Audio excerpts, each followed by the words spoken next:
Everyone, কালি আমি পঢ়িছিলোঁ অসমৰ নদ নদীসমূহৰ বিষয়ে। আজি তাৰে কেইটামান কুৱেশ্যন চাওঁ আহক। প্ৰথমটো দিছোঁ, অসমৰ প্ৰধান নদী কি কি? ব্ৰহ্মপুত্ৰ আৰু বৰাক। ব্ৰহ্মপুত্ৰ নদী কি কি দেশৰ মাজেৰে পাৰ হৈ গৈছে? এইটো হৈছে ভাৰত, চীন আৰু বাংলাদেশ।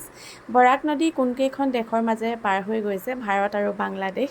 ব্ৰহ্মপুত্ৰ নদী ক'ৰ পৰা উৎপত্তি হৈছে? ব্ৰহ্মপুত্ৰ নদী হিমালয়ৰ মানস সৰোবৰৰ পৰা অলপ পূবফালে অৱস্থিত তামচুক খাম্বাৰ নামৰ এটা হিমবাহৰ পৰা উৎপত্তি হৈছে।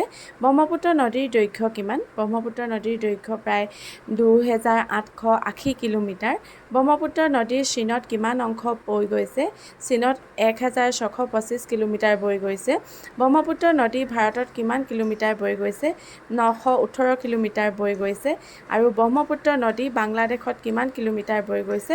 ব্ৰহ্মপুত্ৰ নদী বাংলাদেশত 337 কিলোমিটাৰ বৈ গৈছে। আজিৰ প্ৰশ্নকেইটা এইকেইটাই।